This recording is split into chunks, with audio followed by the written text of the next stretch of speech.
There's a formula that I really love, which is that suffering equals pain times resistance.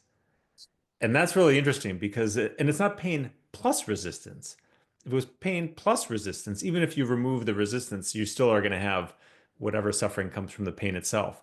But your dentist story or my MRI story is a good example. It's showing that actually by shifting the resistance, if you can remove the resistance, say if you can take that down to zero, which I think it shows, at least in these cases, we did. There's plenty of other times where maybe I'm not as great at getting the resistance all the way down, but can still work with it. But if you can get that down to zero, what disappears is the suffering.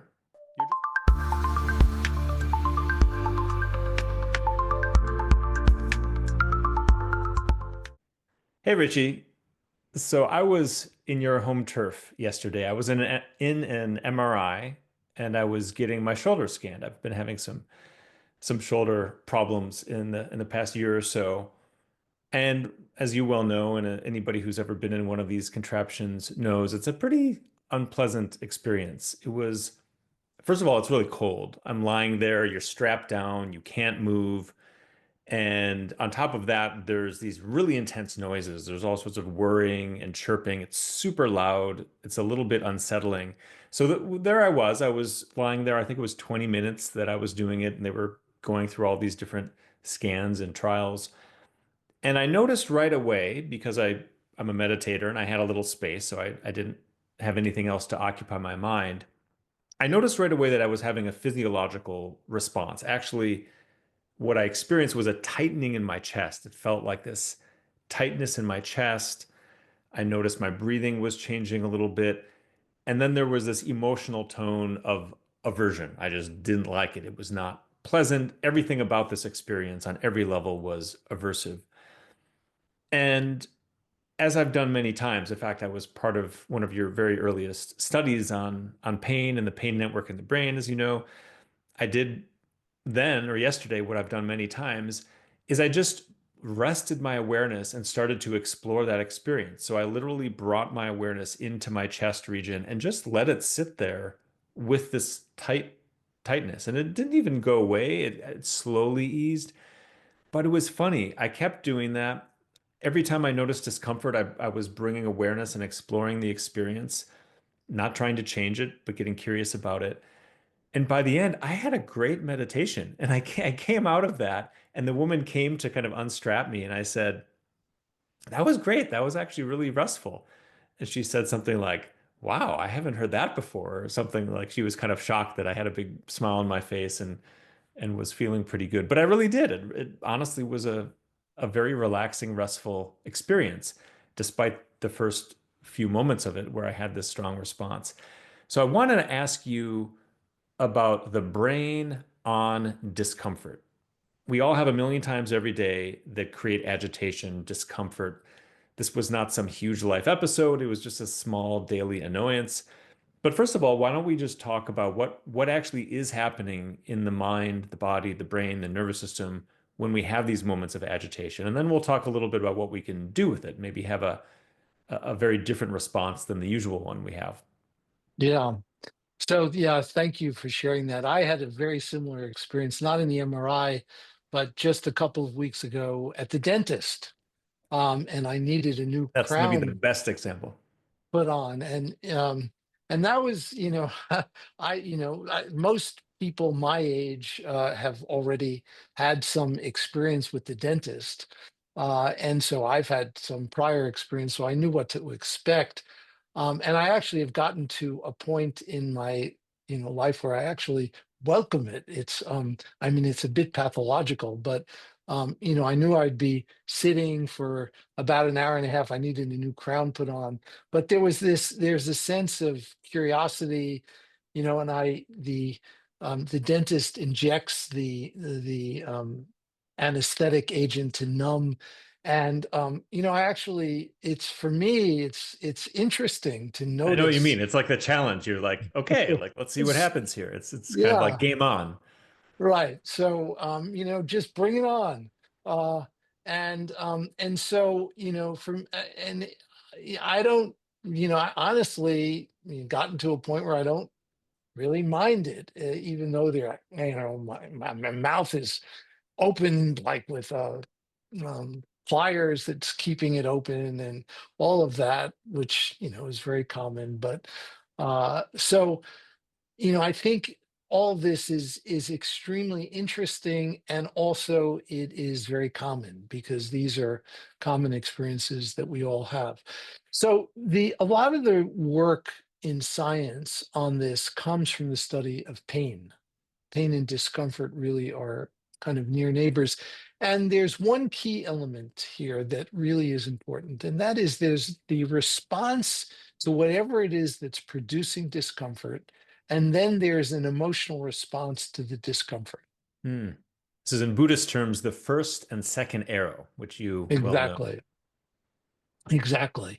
And we can actually discern the difference in the brain.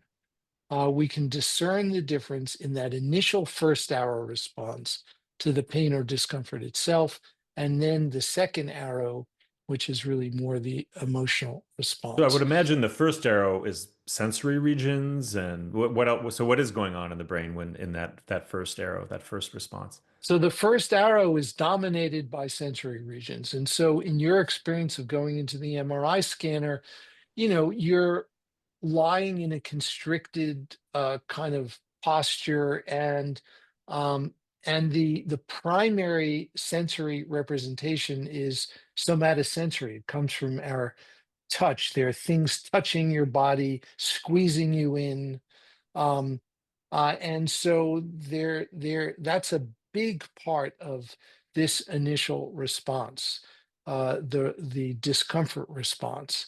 And then, depending on who you are, there may be emotional reactions. You may be afraid. You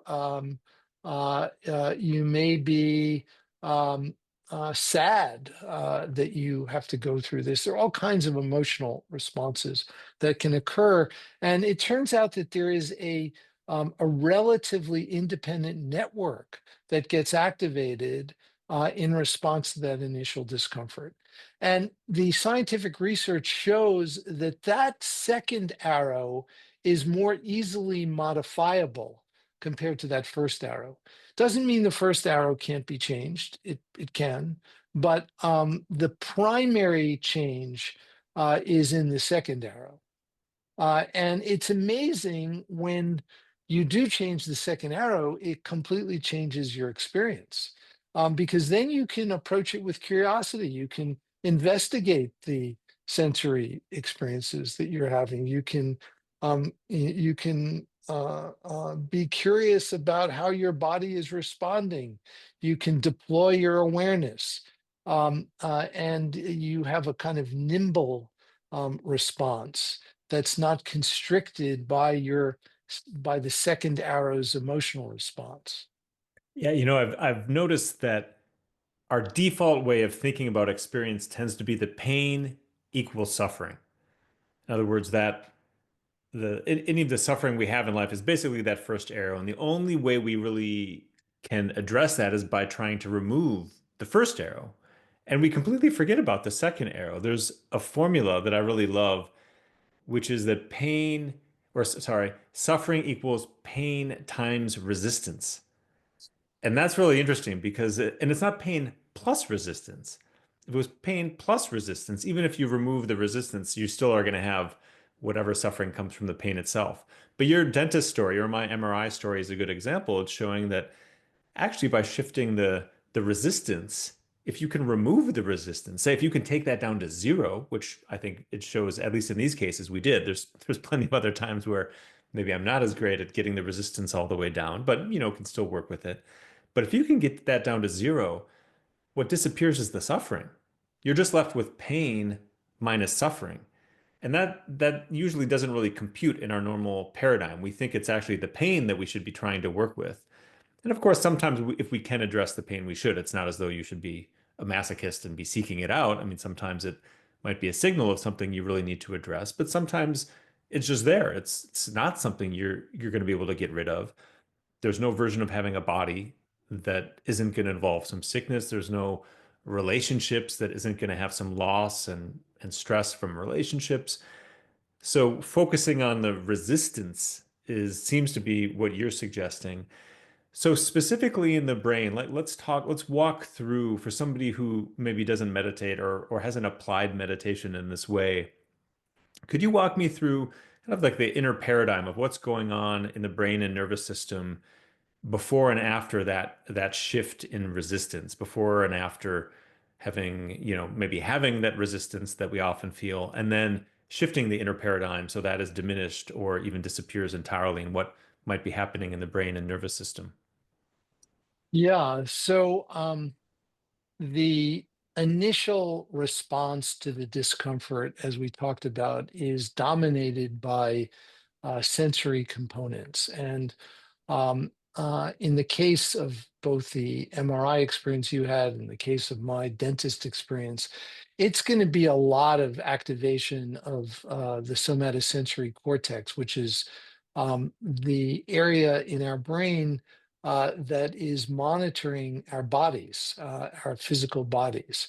And so that's going to really be activated. And in fact, in some research we've done with pain with meditators, when they get the initial painful stimulus, we've used heat in the MRI scanner to I produce I pain. remember well. Yes. One of our Yeah, first you were. interactions was basically you torturing me. Yeah. So uh, you were an extremely dutiful, obedient participant and Well, I behaved was very strapped in, well. to be fair. I didn't have a whole lot of choice in the matter, but yeah. Yeah, and what we saw in folks like yourself, Court, is that the activation in the sensory regions um, was actually larger in the meditators than it was in the controls. And Yeah, it I mean, was which if makes sense because I was paying attention to the pain. I wasn't trying to avoid it. Like I said, I was doing yesterday in the MRI. I was focusing on the pain, which probably sounds a little crazy to somebody who hasn't done it. I mean, but yeah, that's exactly what you do. yeah, Strangely. yeah, and it shows up as increased activation.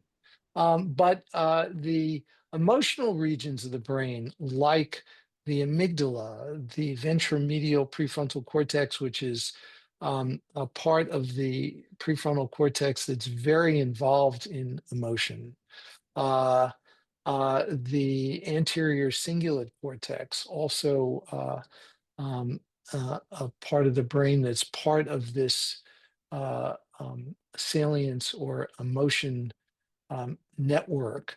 Those areas of the brain are also typically activated by this as part of this second arrow. And for most people who haven't trained their mind, um, pain and distress are highly correlated. Uh, they're in fact fused. Um, So one goes and up, the other goes up. One goes down, the other goes down. Exactly. And both of these networks operate together. And in the meditators, we see that these are pulled apart. And even in meditators reports, so when we ask them to rate their physical pain separately from their distress, what we found in the meditators was remarkable. They actually rated their physical pain as pretty comparable to the non-meditators, but they had of almost no distress. Yeah, I remember the So questions. I think the first question was how intense was the pain you just experienced, and I would have to like rate it over and over again. So like, oh, it was a whatever 5 out of 7 or something. And then the next question was how unpleasant was that pain? And it was like, well, it was like me yesterday. It's like, oh, actually, I didn't mind it. It was actually it helped my meditation. It was even weirdly good in a strange way because it made my mind very, very intensely present, which is as a meditator, obviously a good thing. exactly, exactly. And that's just the way I felt at the dentist's office. Um, it was exactly that. It was intense and I, was feeling all kinds of things, but it was not unpleasant at all. Uh, And this and probably feels for somebody who's watching this who isn't experienced with these meditations. One, it might just sound weird, like what what is wrong with these people? But it also might feel unattainable. It might feel like, okay, yeah, Richie, you've been meditating for 50 years every single day. I've obviously been meditating a long time.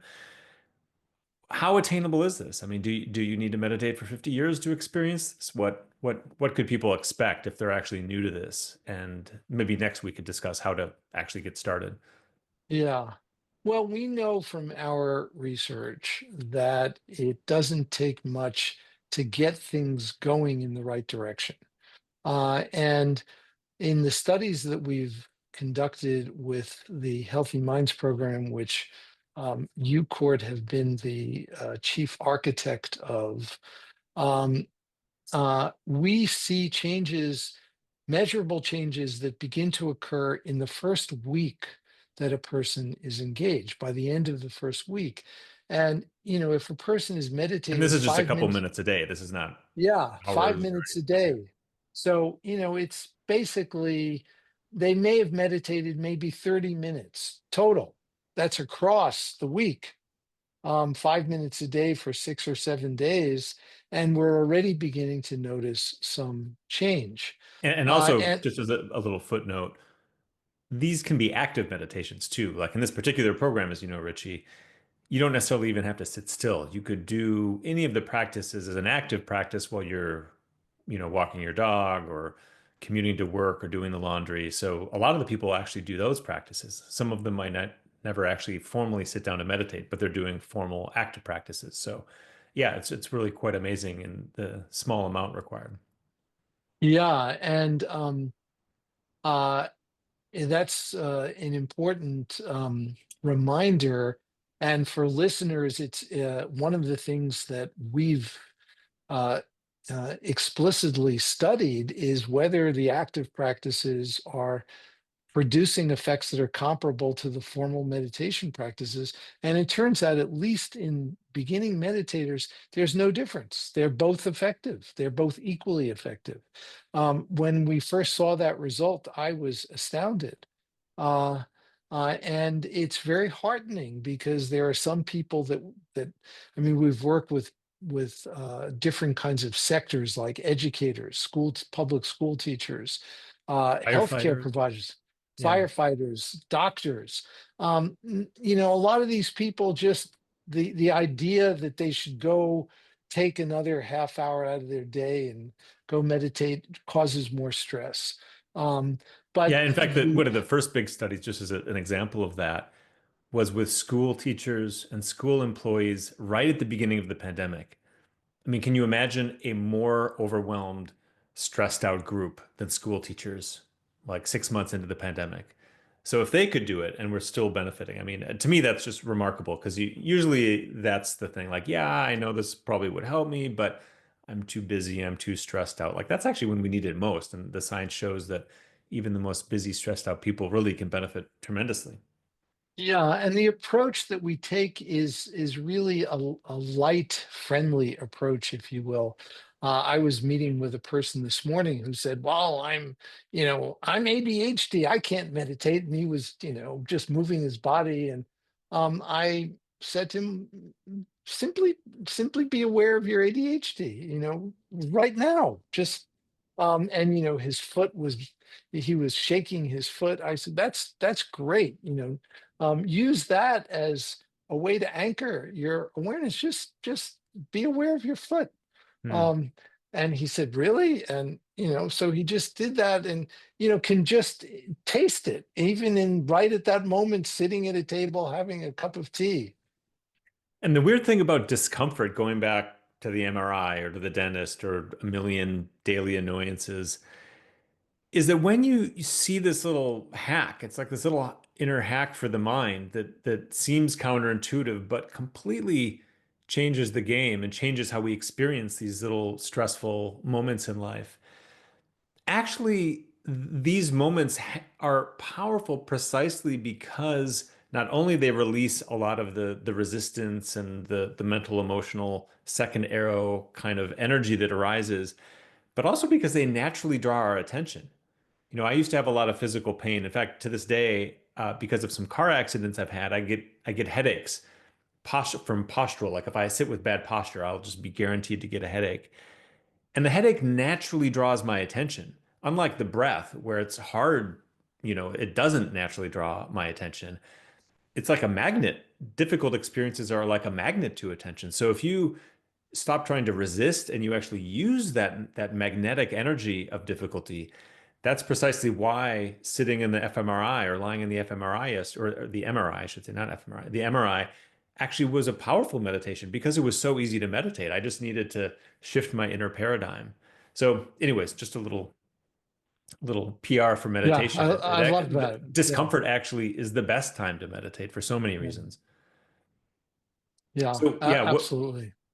so any parting advice, with your all the years of research and all of your experience as a practitioner? What would you say to somebody for whom this is like, I'm not sure I could do this. This just sounds too I would difficult. Or say a few things. One is it's important to be patient, and not expect major change instantaneously. It's step by step.